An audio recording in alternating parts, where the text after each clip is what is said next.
성경 공방 청소년들에게 기독교 고전 소개하는 목사 유목민입니다. 기독교 청소년이라면 한 번쯤 도전할 읽어볼 중요한 인생책 그 첫 번째, 토마스 아 캠피스의 그리스도를 본받아입니다. 캠피스는 수도원에서 평생을 보낸 수도사입니다. 평생 동안 수도원에서 보낸 캠피스의 삶을 그리스도를 본받아는 그대로 녹아내고 있습니다.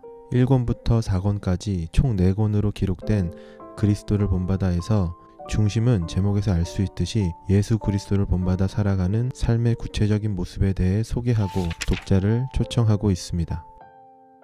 캠피스는 1권에서 그리스도인들이 영적 생활에 있어 가장 중요한 것은 목자이신 예수 그리스도를 닮는 것이라고 말하며 이것을 매우 강력하고 집요하게 강조합니다. 그리고 캠피스는 그리스도인으로 예수 그리스도의 삶을 담기 위한 조건을 겸손한 자세라고 말하며 평생을 겸손한 수도사, 사제로 살아간 자신의 삶으로 그는 자신의 주장을 증명하고 있습니다.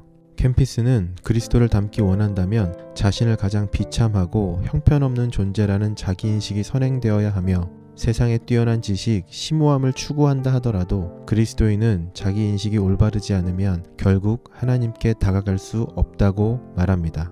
캠피스는 아침마다 새로운 하나님의 은혜를 날마다 발견하며 변함없이 시작되는 하루 앞에 가장 비참하고 형편없는 자신의 존재를 날마다 확인하며 자신을 예수 그리스도에게 맞추는 삶을 살아갔습니다. 이어 2권에서는 그리스도를 본받기 위해 우리 내면의 깊은 곳, 자신의 영혼을 친절하게 돌아봐야 한다고 조언합니다. 캠피스는 우리가 자신의 영혼에 대한 갈망으로 세심하고 친절하게 영혼을 살필 때 하나님의 깊은 사랑과 마주하게 되고 타인으로부터 혹은 물질로부터 얻어지는 만족과 유익으로부터 자유할 수 있다고 말합니다. 존 칼빈은 예수님의 십자가에 대해 하나님의 아들 예수 그리스도께서도 십자가를 지셨거늘 우리가 예외가 될 수 있겠는가 라고 말하였습니다. 캠피스는 칼빈의 말처럼 십자가 그 자체로 고통의 형태이지만 그리스도인은 날마다 내면의 영혼을 세밀하게 살피며 자신의 십자가를 지고 예수 그리스도를 본받는 삶을 살아가야 한다 라고 말합니다. 나 자신으로부터 예수 그리스도에게 우리의 모든 자아를 십자가로 전이시켜야 한다고 말합니다.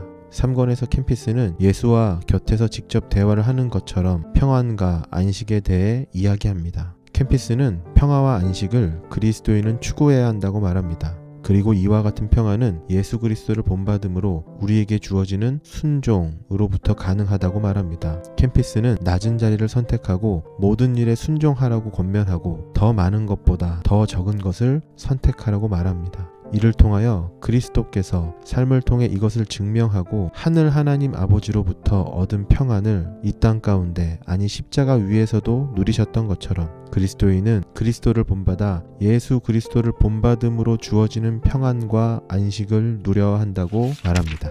마지막 4권에서는 성찬식에 대해 말하는데 캠피스는 이 성찬식의 시선을 성찬을 받는 제자들 혹은 성도들이 아니라 성찬을 베푸시는 예수 그리스도를 향하고 있습니다. 캠피스는 성찬식을 통해 예수 그리스도께서 시련을 받고 있는 사랑하는 사람들을 위로하고 그들을 참혹한 세상 가운데서 인도하셔서 하늘을 바라보는 소망의 길로 인도한다고 말합니다. 기독교 역사 속에서 예수 그리스도를 본받기 위해 평생 자기인식에 충실했던 수도사 토마스 아 캠피스에 져서 그리스도를 본받아는 기독교 고전 중의 고전으로 지금까지 수많은 사람들의 손에 들려 예수 그리스도를 닮고 그 닮음을 통해 얻어지는 유익에 대해 우리에게 말해주고 있습니다.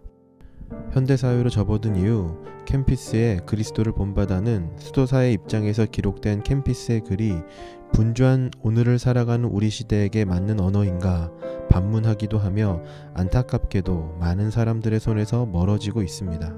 그러나 캠피스의 탁월한 통찰력으로 기록된 그리스도를 본받아는 읽는 독자로 하여금 예수 그리스도를 본받기 위해 우리가 무엇을 선택하고 내려놔야 하는지를 명확하게 알려주고 있습니다. 수많은 방해물들을 어떻게 넘어서야 하는가를 토마스 아 캠피스는 자신의 삶을 통해 담대히 우리에게 전해주고 있습니다. 먼저 이 책은 위에 소개했던 것처럼 짧지만 깊은 통찰력이 담겨진 단문으로 구성되었습니다. 아마도 캠피스 자신이 수도사이며 사제로서 날마다 읽고 묵상하고 성찰하는 시간을 위해 이 글을 사용했을지 모릅니다. 짧지만 여러 번 반복하며 읽고 그 의미를 생각하고 성찰하는 시간을 갖는다면 반드시 큰 유익이 있을 것입니다. 그러나 요즘 청소년들의 언어와는 맞지 않을 수 있습니다. 무료하고 딱딱한 언어일 수 있습니다. 그러나 마음을 강하게 잡고 차근차근 씹어서 먹어 소화시켜 보기를 권해봅니다. 왜냐하면 시대는 변하고 문화도 바뀌지만 500년 전 캠피스가 수도원을 거닐며 그리스도를 본받기 위해 끊임없이 자기인식에 성실했던 모습은 분주한 오늘을 살아가는 우리에게도 반드시 필요한 그리스도를 본받아가는 필수 조건이기 때문입니다. 예수님 본받기 원하는 청소년이라면 도전해 볼 만한 귀한 책 두 번째, 다음 편에는 존 칼빈의 기독교 강요를 소개하도록 하겠습니다. 성경 공방, 청소년들에게 기독교 고전 소개하는 목사 유목민입니다.